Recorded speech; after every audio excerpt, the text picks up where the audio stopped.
In this video, we want to look at an exponential function. We want to review it graphically, and we want to see how we might be able to transform that exponential function. So if we think back to our knowledge about exponential functions, hopefully we remember that an exponential function has a value, what we call the base, being raised to a variable. That base is going to be this b that I see here in my function. All right, so when I look at an exponential function, there's a couple key features that I want to focus on. The first feature being that it is going to have a horizontal asymptote. Now just remember, the whole idea behind an asymptote that we looked at when we had rational functions was that we are going to get graphically close, we're going to approach this value, but we're never going to actually cross or touch the value, right? It's going to be a horizontal line of discontinuity, all right? And that's going to occur in our parent function. It's going to occur at y equals 0. So right there kind of on the x-axis, right? It's going to have a domain of all real numbers. It's going to have a range of 0 to infinity. I notice that 0 has a parenthesis because that 0 is coming from the asymptote. And remember, since we can never be that 0, we cannot be equal to it, right? And then it's going to go off to a positive infinity. Since the asymptote is at the x-axis, I will not have an x-intercept on the parent function. But I will have a y-intercept of 0, 1 for the parent function. All right. Then another key thing that we want to look at is that depending on what that base value is, will depend on if we have an exponential growth or an exponential decay function. All right. And here it says less than 1. It really should be, and we've got it over here on the graph, it really should be when it's between 0 and 1 to be a decay. All right. So I can have a growth and a decay function. When I look at these, both of them will still have the range of 0 to infinity. It's just, will I be increasing or decreasing? All right, so you can kind of think in terms of maybe linear, like an increasing function, the slope's going upward. Same idea, obviously it's not linear, right? It's exponential, but the whole idea of increasing as we read the graph from left to right would indicate a growth. Decreasing as we read the graph from left to right would indicate a decay. I'm decaying towards that asymptote, or I'm growing from that asymptote, right? So some of the main points that we want to look at as we are graphing this table of values, we're going to look at these 3 points, -1, comma, 1 over b, or our base, 0, 1, and 1b, or 1 comma our base. All right, so those 3 values is what we're going to look at, and you can see I've got 2 of them on this graph here. Those 3 values are the ones that we kind of want to plot each time to help us build our graph. So once we understand what our parent function looks like for the exponential, what we really want to do is focus on how can we transform that exponential function. When we move the function up, down, right, left, stretch, shrink, reflect, what does it do to those key features? All right, so let's just review a little bit about what are the transformations of a function. All right, we've been looking at this all year. We could have a value being multiplied in front. We call that our a. Our a will represent a vertical stretch, a vertical shrink or compression, and it will show us a reflection over the x-axis. Now in this case, it will show a reflection over our horizontal asymptote, because remember, in our parent function, that axis is represented by the horizontal asymptote. Okay, and we'll get to that here in just a minute. All right, then we have our h value. Our h value will move the function right and left. Remember, it's opposite of what you think, so a plus h will really move to the left, and a minus h will really move to the right. Then we have our k value there at the end. If we add or subtract, we're going to move up or down. It's exactly what you think. So a plus k moving up, a minus k moving down. Now that b that value, that number is not going to do anything in terms of transformations. Remember, that is part of our function. It is the base of that function. We'll use that number in the table, but it will not translate or transform the function at all. Okay? So now that we remember what does the A, the H, and the K do to our function, we need to look at, okay, well, what do those things then do to those key features, that we looked at just a moment ago. Remember, we said that the domain was all real numbers. Now, it doesn't matter if I move something up, down, right, left, stretch, shrink, reflect, I will still have all real numbers. So that domain will never change, no matter how I transform it. However, the range used to be 0 to infinity. Remember, 0 was where that horizontal asymptote was. So now the range, if we are going to move up or down, it's going to affect the range. So really that up and down motion is going to represent our horizontal asymptote.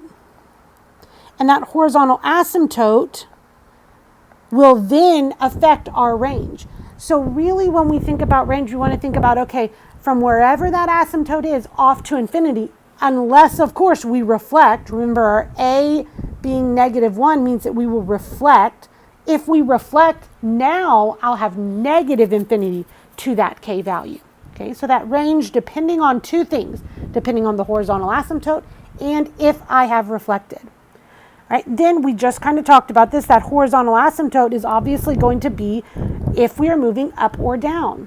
So if I have a +7 at the end of this function, my horizontal asymptote is now at +7.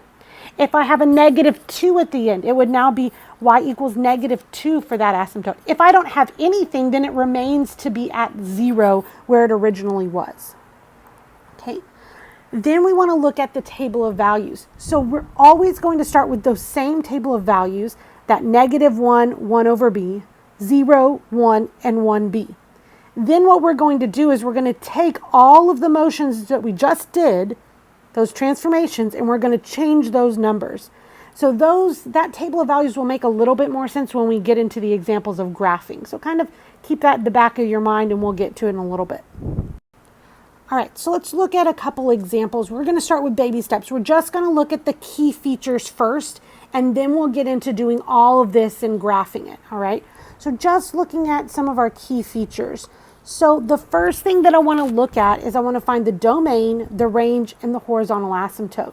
Now, hopefully, by the end of this, we will have memorized that the domain of an exponential function is always -infinity to infinity, or you can say all real numbers, right? So hopefully we will know that just by doing it in this instance 5 times already, right? So that domain will never change. However, the range and the horizontal asymptote will. So let's go through this. The first example, our domain will be all real numbers. So I'm going to put -infinity to infinity. Our range and our horizontal asymptote, I'm going to abbreviate there, those both come from the same exact value, right? So what I need to do is I need to locate my up and down motion, that K value.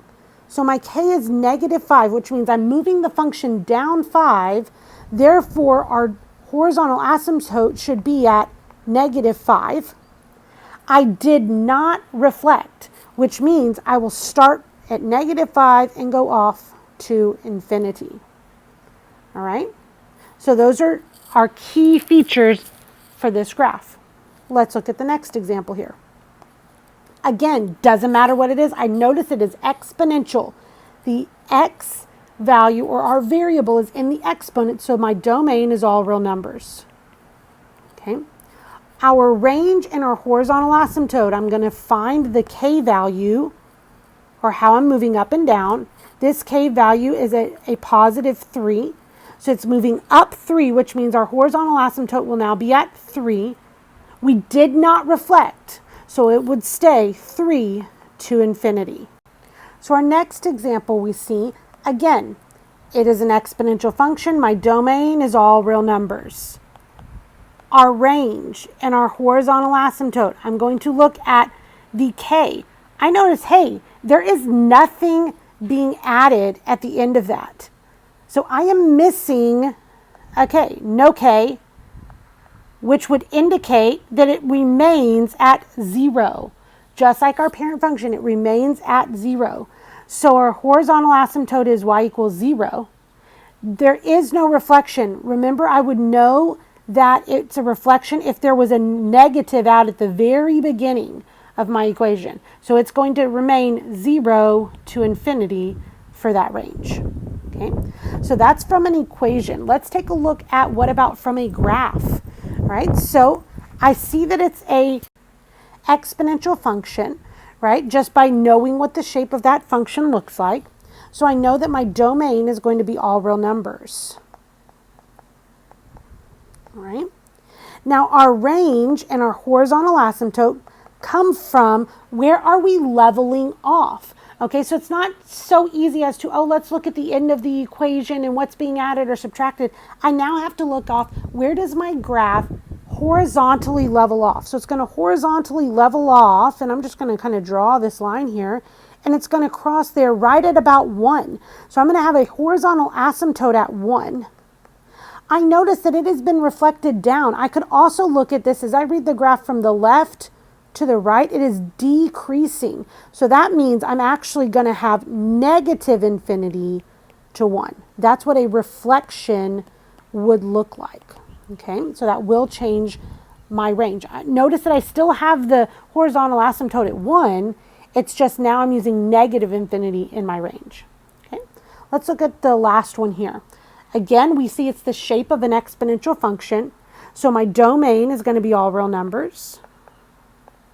Okay, my range in that horizontal asymptote, I'm going to look at where am I leveling off. So I'm going to kind of see where this graph levels off. I see it's going to happen at the y value of -2. All right, now I look at my graph. It is above that asymptote, or I can look at it that it's increasing to positive infinity. So my range will be -2 to infinity. Now, we're going to start the same way we did when we just had an equation. We're going to find all of our key elements, but now we're going to add one extra step. We're going to graph this. To be able to graph it, we'll need those table of values. So we're going to add that extra step in these next two examples here. All right, so we're going to start off same way before. We're going to look, this is an exponential function, so my domain is going to be all real numbers.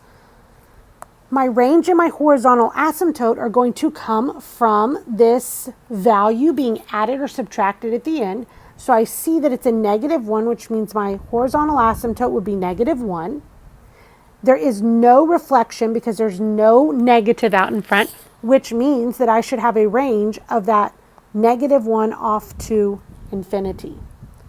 Okay, hopefully we're kind of getting good at those three key values. So now let's look at what the table might look like. Okay, so if I look at my x value, I notice that I'm going to have something happen to my x and my y.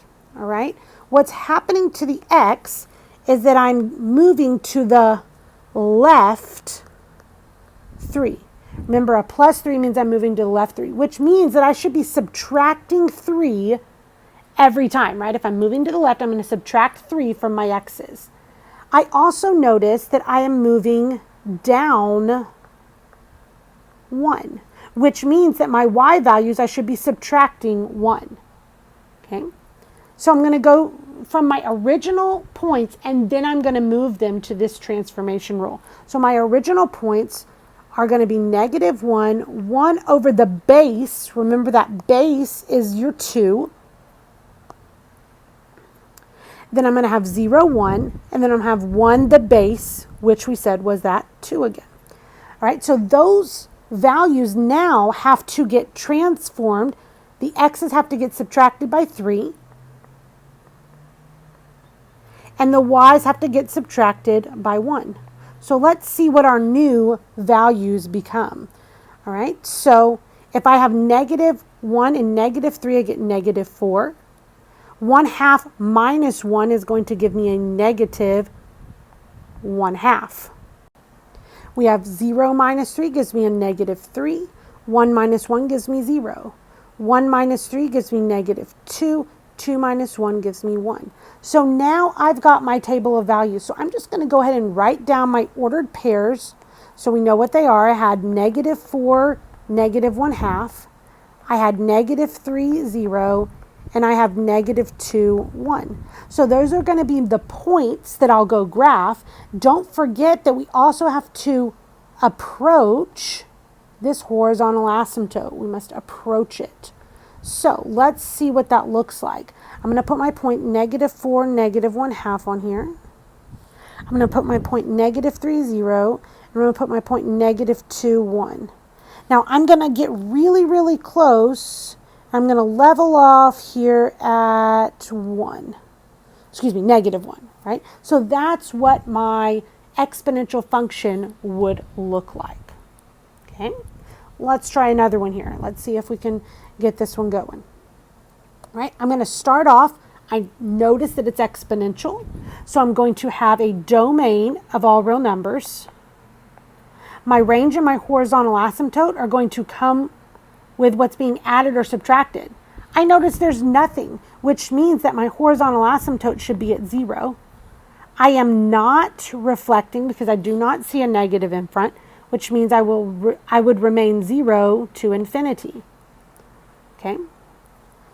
Now I'm going to get this table of values. Remember my table of values, I'm going to need to describe what's happening here. So I notice this minus 2, so I'm going to be moving to the right 2, which means that I need to be adding 2 to my x's. And then I have nothing happening to the y's. So the y's will stay exactly the way that they are. Okay, so I'm going to get my original points. I have negative 1, 1 over b. Our b this time is a 10. 0, 1, 1 comma b. Again is at 10. All right, so now let's transform those x's. I'm going to add 2 to each of my x's. So I'm going to end up with a 1, 2, and 3. Remember, my y's stay exactly the same because there was nothing transformed to it.